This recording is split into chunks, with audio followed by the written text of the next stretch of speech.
y una pequeña orientación para las personas que consumen cannabis o están cercanas a gente que consume cannabis, para hacer un consumo de menor riesgo o que les reporte los menores problemas posibles, ¿vale? Puesto que es una sustancia, es una droga, y aunque no es muy tóxica, no es de las más tóxicas, no por ello está exenta de riesgos, ¿vale?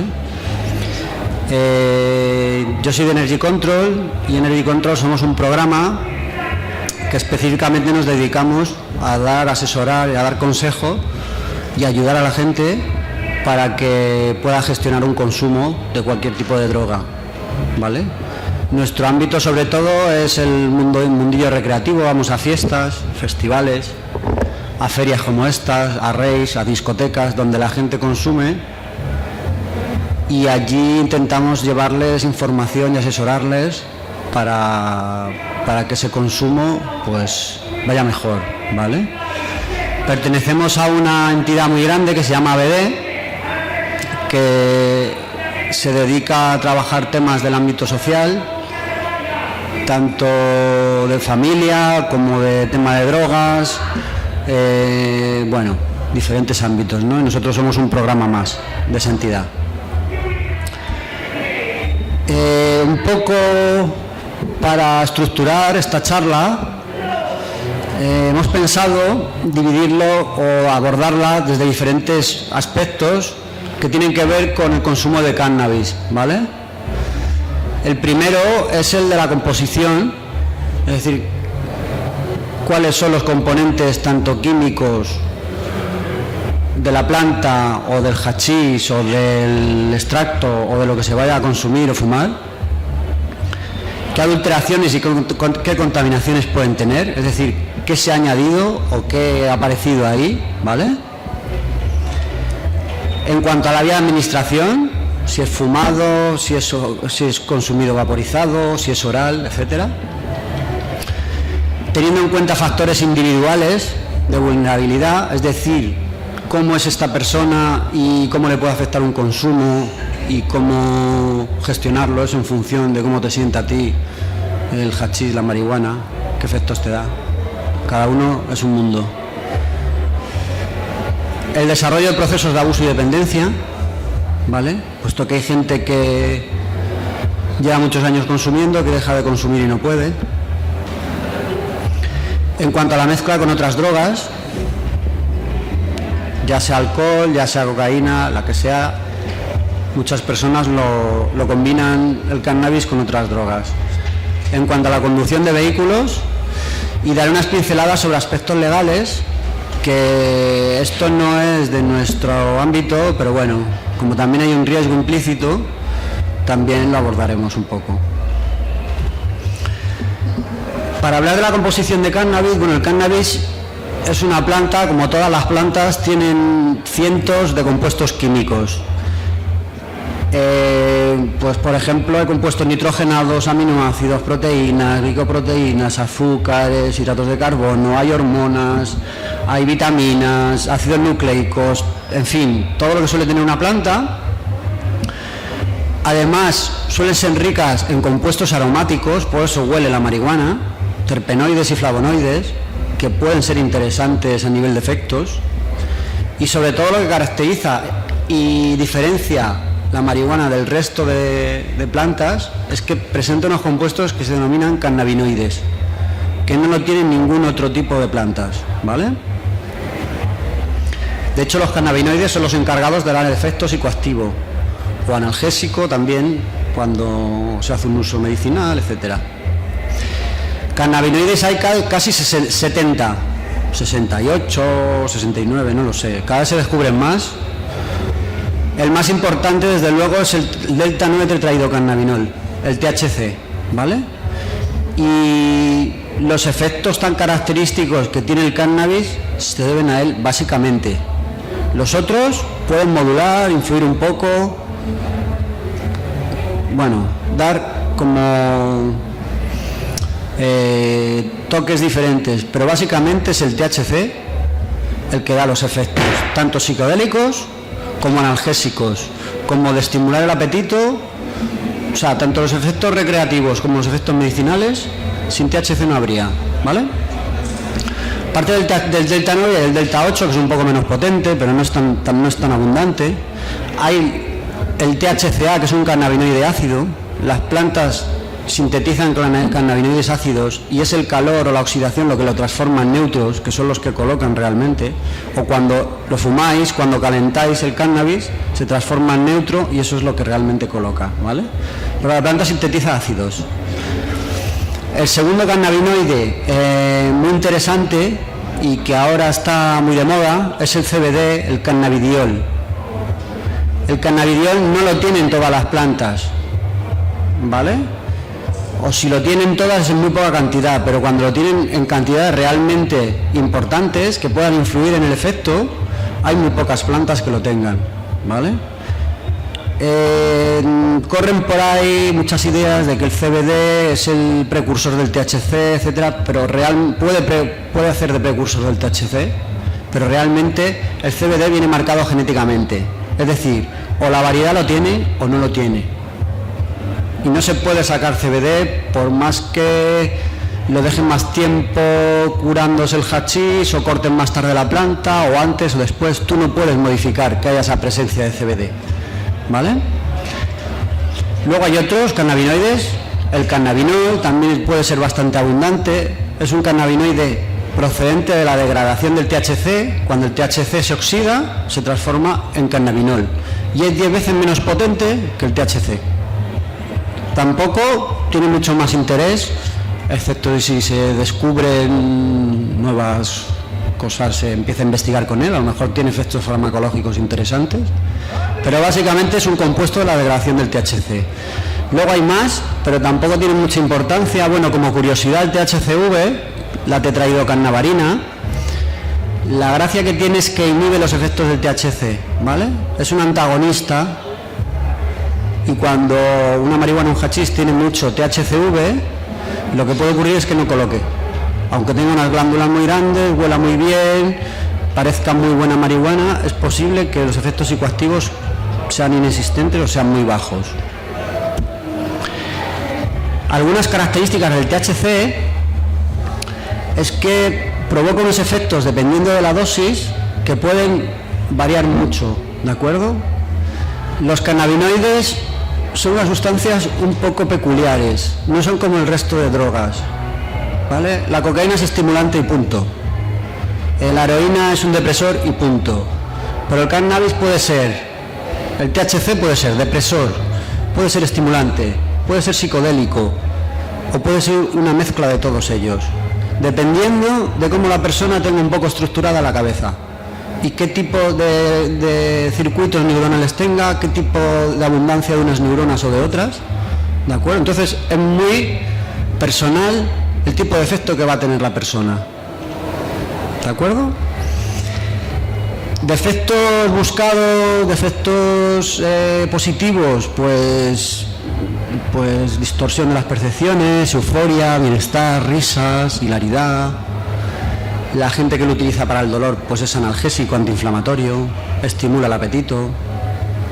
Defectos secundarios, es decir, no deseados, es muy habitual que se presente taquicardia y sea molesto, que haya hipotensión, es decir, que a alguien le dé una hipotimia, se maree, se encuentre mal, ansiedad, angustia, confusión y en algunos casos se pueden dar ideas paranoides, ¿vale? Paranoias. Bueno, más tiene que ver con la psicosis, pero bueno, a veces pasa. El CBD, sin embargo, no es psicoactivo, ¿de acuerdo? Sí que parece que es un poco relajante, calma, no sé qué, pero realmente no tiene la psicoactividad que tiene el THC. Si tú te fumas un porro que solo tenga CBD, por ejemplo un cáñamo industrial, no vas a notar efectos. Lo que pasa es que tiene propiedades interesantes, ¿vale? Es sedante, es antiepiléptico, es antidistónico, antiemético, antiinflamatorio también y reduce la presión ocular. A nivel de droga recreativa, quizá lo más interesante es que inhibe los efectos secundarios del THC, ¿vale? La taquicardia, la ansiedad, el despiste lo inhibe bastante, con lo cual en determinadas personas que los efectos del THC les parecen muy fuertes o les parecen muy desagradables, pero les gusta fumar, quizá unas variedades con más CBD podrían estar más indicadas o disfrutaría mucho más con ellas. Además tiene una característica, que es que alarga los efectos del THC. Si una marihuana con CBD, los efectos te va a durar más tiempo, va a tardar más en subir, vas a tener menos ganas de fumar. Se dice que es anticompulsivo, o sea, tienes menos ganas de hacerte otro porro, de fumar más cantidad, te encuentras como más satisfecho. Con esto no quiero decir de que sean mejor las marihuanas o los hachís que tengan CBD de los que no lo tengan. No, pero habrá gente que sí que sean preferibles, que los disfruten más o que les sienten mejor, ¿vale? Esto lo digo porque en los tipos de variedades de marihuana comercial que estamos viendo, que estamos analizando, existen muy pocas con CBD, ¿vale? Donde casi siempre encontramos CBD es en el hachís que viene de Marruecos o viene de Asia. Pero las variedades comerciales que se venden, que se cultivan por aquí, que hay en los clubs, prácticamente muy pocas tienen CBD. Son unas variedades contadas. ¿Por qué es interesante el CBD? Pues porque atenúa los efectos adversos del THC, como la ansiedad, el pánico, la taquicardia, la pérdida de concentración, la paranoia. Entonces esto hace que la experiencia pueda ser más placentera. Aumenta la relajación y permite conciliar el sueño, ¿vale? Hay veces que te fumas un porro y no puedes dormir. Algunos estudios apuntan que la alta concentración de THC puede provocar un consumo más compulsivo. Al contrario, con un aumento de CBD, esta compulsividad baja, ¿vale? Con el CBD también, una cosa que no he dicho es que la subida se hace más paulatina, es mucho más suave todo. Y luego, según los datos que nosotros tenemos, estos son datos del 2012, no están actualizados, pero más o menos la tendencia es así, quizás ahora hay un poco más de variedades con CBD. Solo el 8% de 600 muestras que habíamos analizado tenían CBD, ¿vale? En solo 15 variedades de 280 encontramos CBD y, sin embargo, en el hachís el 81% de las muestras llevaban CBD. A nivel terapéutico, el CBD es interesante porque potencia los efectos antiinflamatorios del propio THC, ¿vale? Sin embargo, es necesario que haya THC para que esos efectos se den, ¿vale? Hay otros cannabinoides. Os comento un poquito. El CBN ya lo he comentado, que es como 10 veces menos psicoactivo del THC, es una degradación del THC, es una marihuana vieja que se ha degradado, un hachís viejo. El CBG, el cannabigerol, es un precursor. La planta lo utiliza para sintetizar tanto THC como CBD, ¿vale? Se han visto algunos efectos, pues estudiaron ratas y cosas así, pues se puede tratar el glaucoma, tiene actividad antitumoral, antibiótica, bueno, cosas curiosas. Y la tetrahidrocannabarina, el THCV, que es un antagonista del THC y inhibe el efecto psicoactivo del THC, ¿vale? Aparte es interesante porque también es un reductor de la compulsividad, quita las ganas de comer, al contrario que el THC, que quizás esto se ha investigado para gente que tiene problemas de obesidad mórbida, etcétera.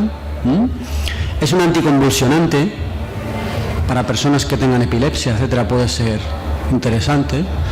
Y luego es curioso porque tiene capacidad de regenerar el daño de enfermedades hepáticas, es un regenerador hepático. THCV hay en muy pocas variedades, son variedades que vienen de Asia, se ha visto. Y bueno, es una línea para investigar y que se está investigando también. Luego los cannabinoides ácidos, que ya os he comentado, que la planta sintetiza cannabinoides ácidos y el calor y la oxidación los transforma en cannabinoides neutros, ¿vale? Y ciertas enzimas que también tienen. Hay gente en este sentido que lo que está haciendo para aprovechar las propiedades de los cannabinoides ácidos es hacerse zumos de planta fresca. Y es la única forma que hay de asegurarse que estás ingiriendo o que estás administrándote cannabinoides ácidos, ¿vale?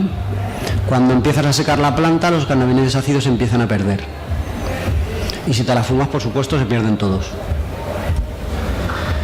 ¿Qué riesgos así básicos podemos un poco describir en función de la composición de cannabinoides? Pues el primero es que con mayores concentraciones de THC existe una mayor probabilidad de aparición de efectos adversos, de taquicardia, de paranoia, de ansiedad, de pánico, deterioro cognitivo agudo, etcétera, ¿vale? Y cada persona tendrá que encontrar el nivel de THC que le permite disfrutar, tener placer, pero tener la menor cantidad posible de estos efectos secundarios. Se ha comprobado por diversos estudios que un aumento de THC en la composición de la marihuana no significa un menor consumo. El THC puede aumentar la compulsividad de consumir más. Porque se podría decir, vale, yo fumo marihuana mucho más potente en THC y me haré menos porros. Pues no, lo que se ha visto es que no es así. En general te da más ganas todavía de hacerte más porros, ¿vale? 4 puntitos sobre estrategias para reducir estos riesgos en cuanto a la composición de cannabinoides. La primera es conocer la composición del material que se vaya a consumir para predecir el tipo de efecto que se desea obtener. Lo podéis hacer fumando directamente y ver qué tal te sienta, o teniendo un valor objetivo hecho con un análisis. Hay mucha gente que está hoy en día haciendo análisis de cannabinoides. Nosotros hacemos análisis a usuarios. Me parece que ahora mismo no hay ninguna entidad o empresa que esté haciendo análisis de usuarios de cannabis, solo lo hacen empresas, ¿vale? En el caso de no poder acceder a un servicio de análisis, pues consumir un poco para saber la potencia y así pues un poco calcular. Cada vez que tenemos una marihuana nueva, pues probarla y ver qué tal, cómo sube, qué potencia tiene, qué efectos tiene, son más relajantes, son más estimulantes, etcétera.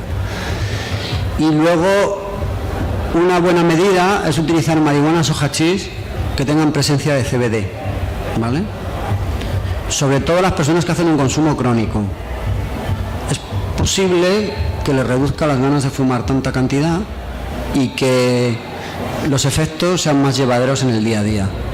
Es decir, estén menos empanados, por ejemplo, o tengan mejores capacidades para desenvolverse en el día a día, ¿vale?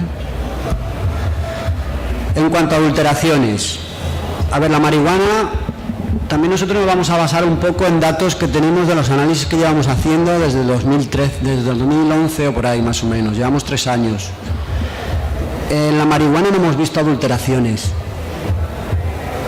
pero se habla, se dice, se comenta, en Alemania, por ahí, hemos visto estudios de que le meten hilos de plomo, de que le meten cristales. Todo esto puede ser nocivo, sobre todo el plomo, y los cristales, si son muy finos, van a los pulmones, pueden provocar enfermedades. Pero nosotros no lo hemos visto. O sea, esto no es un dato que saquemos nosotros. De todas las marihuanas que hemos analizado, nunca hemos visto ni cristales ni hilos de plomo. No es un fenómeno que ocurra aquí. En cuanto al hachís, lo que podemos considerar como adulterante pueden ser fibras y material vegetal, ¿vale? Que son, el hachís deberían ser nada más que glándulas de la planta, resina. Cuando hay fibras y material vegetal es que hay un añadido, aunque sea de la propia planta, ¿de acuerdo? Y a la hora de combustionar, estás combustionando más cantidad de productos que son nocivos. Y también podría ser, a veces hemos visto, pero no hemos identificado qué compuestos son, que hay materiales compactantes y partículas, es decir, le echan algo y no sabemos qué es. El año pasado hablaba con un señor que decía que él le ponía goma arábica. Cuando tenía un hachís apaleado muy duro, que tenía muy mal aspecto, le ponía goma arábica, lo maleaba y parecía hachís de bellota del bueno. Bueno, es posible que lo adulteren, ¿vale? Contaminaciones de la marihuana. Las contaminaciones son añadidos que tiene la planta o el hachís, pero que no han sido puestos conscientemente, no se han adulterado, ¿de acuerdo? O sea, son cosas que han aparecido, como por ejemplo, en el hachís puede haber hongos, polvo, fibras y restos vegetales, ¿de acuerdo? Y en contaminantes de la marihuana puede haber hongos, pesticidas, metales pesados, polvo, partículas, restos de insectos, pintura. De los contaminantes de la marihuana, los hongos es preocupante y además, por ejemplo, en zonas húmedas como Barcelona, los cultivos exteriores suelen tener bastantes hongos. Por fumar marihuana con hongos nadie se va a morir, pero puede provocar más irritaciones pulmonares el humo que se genera puede ser más tóxico, y en los casos de personas que tienen problemas respiratorios o están inmunodeprimidos, lo que les puede ocurrir es que tengan una micosis, y una micosis es un problema muy grave, porque es que el hongo te crece dentro de los pulmones y es muy difícil de tratar y suele tener muy mal pronóstico. Y esto es importante porque hay gente que está inmunodeprimida porque está haciendo un tratamiento, por ejemplo, de quimioterapia. La quimioterapia es para tratar el cáncer, te baja las defensas, y esta gente, para compensar los efectos secundarios de la quimioterapia, pues utiliza marihuana para que le dé más apetito, para evitar los vómitos y las náuseas. Si esta marihuana tiene muchos hongos y más posibilidades de que esa persona contraiga una micosis, pues es bastante grave el tema. En el caso de los metales pesados, esto es difícil de controlar. La única manera que se puede controlar es la persona que lo cultiva y que sepa que el suelo no está cultivando, no está contaminado con metales pesados. Es decir, no cultivar cerca de industrias, en suelos donde ha habido una industria, etc. La planta coge todos los metales pesados del suelo y los incorpora en su material. Lo incorpora en las hojas, lo incorpora en los cogollos, lo incorpora en todos los lados. ¿Vale? ¿Qué tipos de hongos puede haber en la planta? Pues puede haber hongos patógenos de la planta, es decir, que parasitan la planta cuando la planta está creciendo. Pueden ser Alternaria alternata, Botrytis, Trichocereum roseo, oidio. El oidio es muy típico de aquí de Barcelona, todos los árboles los plátanos están contaminados de oidio, y ese oidio pasa a las plantas cuando él cultiva su marihuana en una terraza. Y luego hay hongos una vez cosechado, ¿vale?, que colonizan la planta cuando está guardada o se está secando, lo que sea. Suelen ser de tipo moho, ¿vale? Los mohos que atacan los alimentos también atacan a la marihuana. Suelen ser de tipos Aspergillus, Penicillium, Rhizopus, Mucor. Una enfermedad muy grave es la aspergillosis, y es que el hongo Aspergillus se te desarrolla